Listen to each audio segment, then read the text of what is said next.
नमस्कार, knocking-news.com में आपका स्वागत है। मैं हूं गिरिजेश वशिष्ठ। मोदी एंड शाह और भारतीय जनता पार्टी में जो उनके खैरख्वाह हैं वो इस समय एक अजीब उधेड़-बुन में लगे हुए हैं।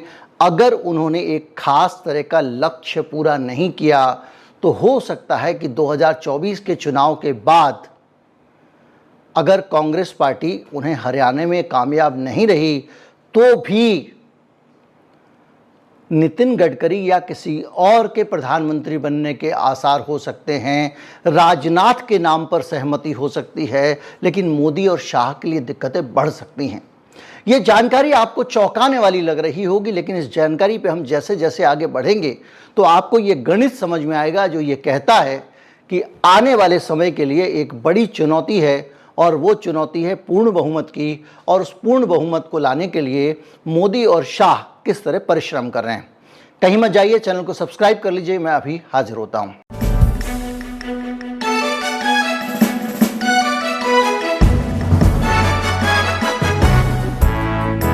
दक्षिण भारत की यात्रा पर अमित शाह गए हुए हैं। वो वहां रैलियों में एक चांदी का सेंगोल लेकर जा रहे हैं, लोगों को सेंगोल दिखा रहे हैं और बार बार अपील कर रहे हैं कि भारतीय जनता पार्टी को वोट देना है और तमिलनाडु से कुछ सीटें तो दिला ही दीजिए। बीजेपी कह रही है कि वो 25 लोकसभा सीटों पर तमिलनाडु में उम्मीदवार लड़ाएगी और उसका मकसद होगा कि 11 तो जीती जाएं। 25 जगहों पर उसने बाकायदा अपने जिलाध्यक्ष भी बना दिए हैं और 39 कुल सीटें तमिलनाडु में हैं। लेकिन ये एक बड़ा चमत्कार होगा कि वो 9 से 11 सीटें अगर जीत जाए तो कैसे जीतेगी। इसके लिए आपको पूरा का पूरा गणित समझना पड़ेगा और आपको ये भी समझना पड़ेगा कि देश की संसद में जो सेंगोल स्थापित किया गया है उसको अगर आप बहुत धार्मिक भावनाओं से प्रेरित होकर हिंदू राज की शुरुआत समझ रहे हैं तो ये मत समझिए, क्योंकि भारतीय जनता पार्टी ने एक तीर से कई निशाने लगाए हैं। और वो सेंगोल वहाँ इसलिए नहीं रखा है कि वो केवल हिंदू धर्म की स्थापना का प्रतीक वहाँ रख दिया हो या राजतंत्र का प्रतीक रख दिया हो। इसके साथ साथ ये तो है ही एक और प्रतीक है और वो है कि दक्षिण भारत के लोगों को लुभाना है। अब अमित शाह जब दक्षिण में जा रहे हैं और चांदी का सेंगोल दिखा रहे हैं तो साफ पता लग जाता है कि सेंगोल के पीछे दक्षिण की राजनीति है। हम सिलसिलेवार तरीके से समझेंगे कि दक्षिण के राज्यों में किस तरह से भारतीय जनता पार्टी अपनी कोशिशें तेज कर रही है और क्यों कर रही है ये भी हम समझेंगे। उससे पहले हम समझ लें कि दक्षिण का गणित क्या है, दक्षिण का कैलकुलेशन क्या है।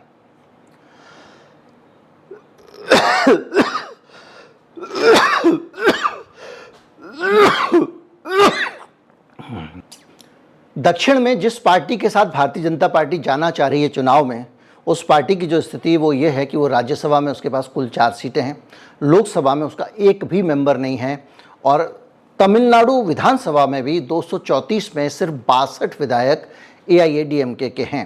AIADMK कौन सी पार्टी है? AIADMK वही पार्टी है जिसकी अध्यक्ष जयललिता थी, जिनका निधन हो चुका है। और जब तक जयललिता थी भारतीय जनता पार्टी को AIADMK के साथ में गठबंधन से बहुत ताकत मिली हुई थी। जब 2014 में मोदी जी चुनाव जीते थे तो उनके साथ में जयललिता की 39 में से 37 सीटों की ताकत थी।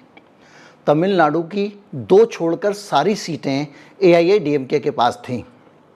2019 के चुनाव में ये पार्टी शून्य हो गई।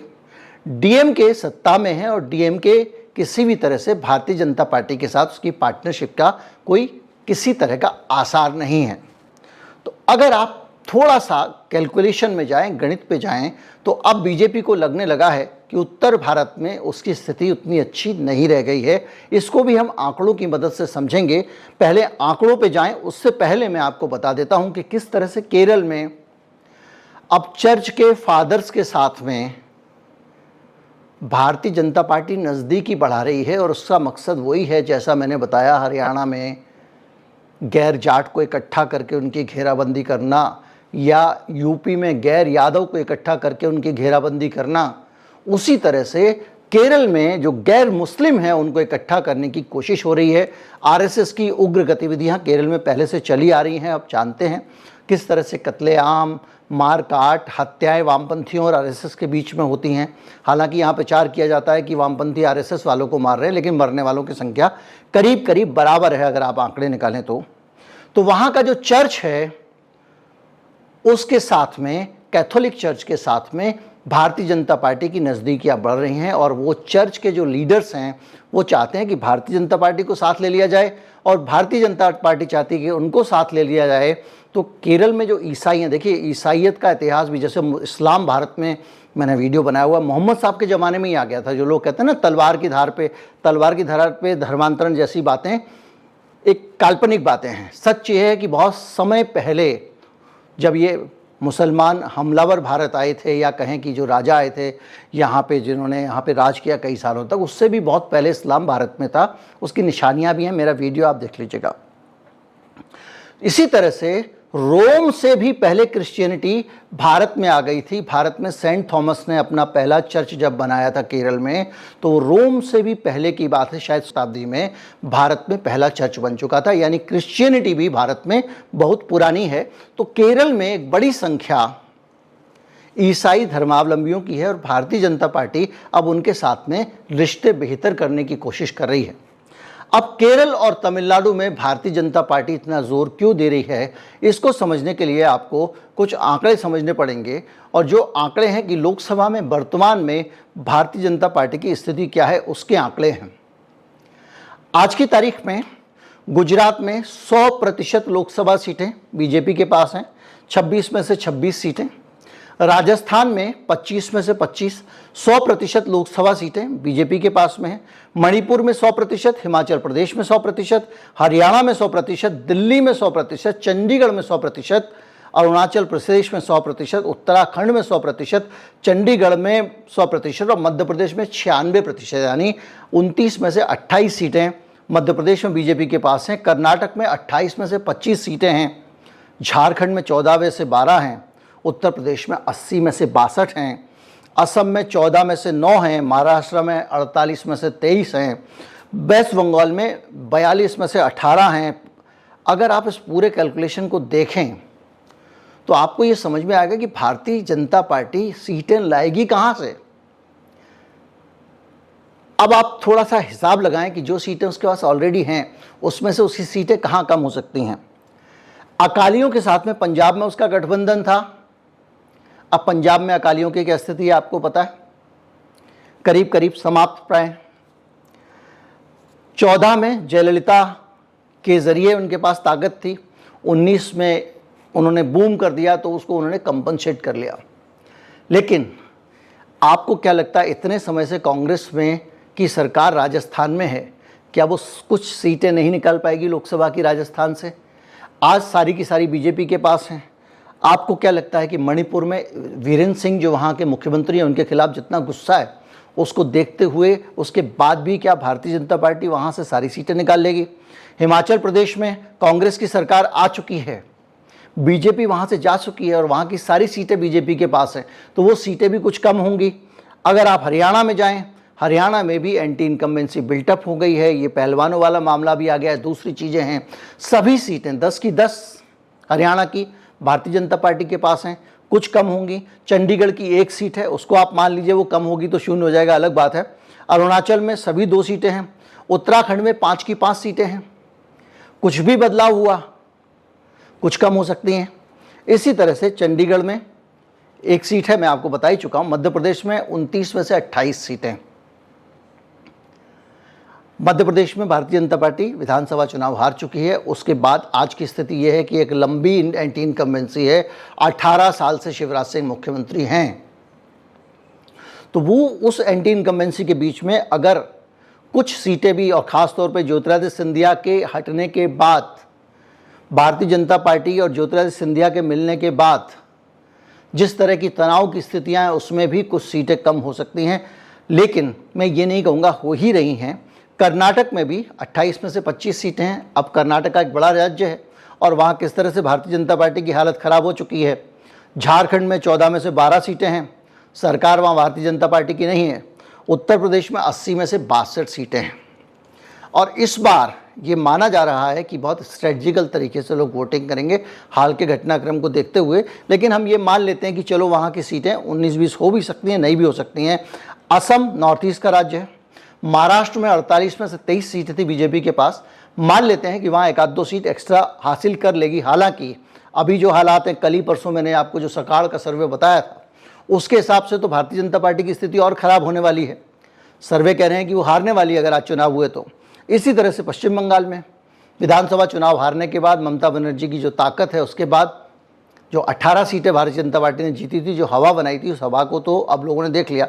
बहरहाल इन सारे राज्यों को अगर आप देखें, बिहार 40 में से 17 सीट बीजेपी के पास हैं, और वो भी तब है जब नीतीश के साथ में उनकी सरकार थी। अब वो सरकार में नहीं है, पावर में नहीं है, और बिहार के इलेक्शन में पावर का बहुत बड़ा फैक्टर होता है। तो इन सारी चीज़ों को अगर आप देखें तो भैया भारतीय जनता पार्टी अगले चुनाव में सीटें लाएगी कहाँ से? जो भी सीटें इन जगहों से कम होंगी, क्योंकि आप लगातार सरकार में 9 साल से, कुछ सीटें कहीं से तो कम होंगी ना। तो वो जो सीटें कम होने वाली हैं, उन सीटों की भरपाई कहाँ से होगी? नॉर्थ ईस्ट से आप भरपाई करना चाहते थे, नॉर्थ ईस्ट पिछली बार आपने कैप्चर कर लिया, वो सीटें भी आपको मिल चुकी हैं। अब नॉर्थ ईस्ट के गेन की उम्मीद नहीं है, तो अकेली आस दक्षिण भारत पे है। और जब दक्षिण भारत पे अकेली आस है तो फिर सेंगोल भी आएगा, अमित शाह भी जाएंगे तमिलनाडु में, और बाकी लोग भी तरह तरह से प्रयास करेंगे। ईसाइयों के साथ भी आप गठबंधन करेंगे। यहाँ धर्मांतरण के नाम पे जिंदा भी जलाए गए ईसाई इस देश में, लेकिन वहाँ गठबंधन करेंगे। तो इन सारी स्थितियों के बीच में अब आता है मसला गडकरी वाला, कि भैया गडकरी राजनाथ का नाम क्यों चला दिया आपने, किस बेसिस पे चला दिया? मोदी है तो कोई और संभव ही नहीं है। लेकिन इसको आप थोड़ा सा समझिए, जो 9 साल का कार्यकाल है मोदी जी का, इस बीच में दूसरी पार्टियों के साथ उनके रिश्तों का जो हाल है वो सबको पता है, किसी से छिपा हुआ नहीं है। रामविलास पासवान के बेटे को दूध से मक्खी की तरह निकाल दिया गया है। नीतीश कुमार उनसे दूर हो गए हैं, और क्यों हुए हैं सब जानते हैं। इसके अलावा अलग अलग राज्यों में आप देखें तो सारी पार्टियां, अरविंद केजरीवाल को तपा के रखा हुआ आपने। ममता बनर्जी के साथ कैसा भी हो, लोग कहते थे वो बी टीम है, लेकिन उसके बावजूद आप इतने हमले कर रहे हैं कि ममता बनर्जी को भी चेहरा छिपाना मुश्किल होगा। बहुजन समाज पार्टी भले ही आपके साथ खड़ी हो, लेकिन ये माना जाता है कि वो मजबूरी में खड़ी है। तो ये सारे जो हालात हैं, इसके बीच में मान लीजिए कि कोई पार्टी दूसरी विपक्ष की पार्टी सरकार नहीं बना पाती, और बीजेपी के नेतृत्व में ही एक मिली जुली सरकार बनने की नौबत आती है। ऐसे में आपको क्या लगता है, शरद पवार या कोई और, किसी भी तरफ, उत्तर दक्षिण पूर्व पश्चिम, आप नज़र दौड़ा लीजिए, आप लोगों को, नेताओं को, एक नेता का नाम अपने दिमाग में रखिए और 2 विकल्प दे दिए कि एक मुख्यमंत्री, एक प्रधानमंत्री बनेगा मोदी, या फिर बनेगा गडकरी, या फिर राजनाथ सिंह। आप किसको चुनना चाहोगे? इनमें से एक भी मोदी के नाम पर वोट नहीं देगा, क्योंकि मोदी के साथ में जिसने जहां चुनाव लड़े, बाद में मोदी जी उनको ही हजम कर गए, पहली चीज़। दूसरी चीज़ ये कि मोदी जी जो है सिस्टम पर अपनी पकड़ इतनी तगड़ी रखते हैं कि वो किसी भी पार्टी को उसकी मर्जी से कुछ करने का मौका ही नहीं देते हैं। खाएंगे तो हम खाएंगे, आपको कुछ नहीं मिलेगा। तो ऐसे में अगर आप जब बाहर जाएंगे और किसी पार्टी से कहेंगे हमको समर्थन कर दो, हमको बाहर से समर्थन कर दो या सरकार में आ जाओ, तो पहले कहेंगे भैया कोई दूसरा आदमी बताओ, मोदी जी के साथ में हम नहीं बैठ सकते, क्योंकि इनके साथ में पता नहीं है हमारे साथ क्या करें। ईडी सीबीआई हर वक्त तमंचा लेके खड़ी होगी कि आप समर्थन भी वापस ना दे सकें। तो ऐसा सिरदर्द कौन मोल ले? तो जो सहमति बन जाएगी वो किसके नाम पे बन सकती है? गडकरी के नाम पे बन सकती है। क्यों? गडकरी जी सबको साथ लेके चलने वाले हैं। कांग्रेस वाला चला जाए काम कराने के लिए, गडकरी जी कर देते हैं। आज भी जनता दल वाला चला जाए, उसका काम कर देंगे। किसी का भी, देश भर से कोई भी आ जाए। तो ये जो पूरा कैलकुलेशन है। अच्छा देखिए, अब आपने जो तेलंगाना वाले हैं उनकी बिटिया को भी नाप दिया आपने, शराब घोटाले वगैरह में नाम डाल दिया। उन्हें तो बेचारों ने चिल्लाना बंद कर दिया। पहले तो ऐसा लग रहा था कि वो ही विपक्षी एकता के सूत्रधार बनेंगे, केसीआर। तो इसलिए अब जो सीन बन रहा है, मेरे विश्लेषण के हिसाब से 2024 में अगर मोदी जी को वापसी करनी है तो उनको पूर्ण बहुमत लाना पड़ेगा, और पूर्ण बहुमत लाने के लिए मोदी जी को जिन राज्यों में पहले से स्ट्रांग हैं उनको और स्ट्रांग करने से काम नहीं चलेगा, क्योंकि आप 10 राज्य तो करीब हैं, 9 राज्य जिनमें आप जितनी सीटें थी सारी ले चुके हैं, तो वो तो बढ़ने का चांस ही नहीं है, वहाँ जो होंगी कम होंगी। तो आपके पास में दक्षिण का ही सहारा बचता है। नॉर्थ ईस्ट का लाभ आप ले चुके हो। बंगाल में ममता दी के सामने आपकी दाल नहीं गली है। कश्मीर में आपने जो हाल कर दिया है उसके बाद में आपको वहाँ से कुछ ज़्यादा गेन हो जाएगा उसकी उम्मीद नहीं है, और जो आपके पास पहले से है वो है। तो जो सीन बन रहा है कुल मिला के वो ये बन रहा है कि मोदी शाह को अब तलाश है नए रिश्तों की। लोग कह रहे हैं रिश्ते ही रिश्ते मिल तो लें, लेकिन ये वाला लड़का नहीं चलेगा। अब यही राजनीति है, हर पल बदलती है, हर दिन बदलती है।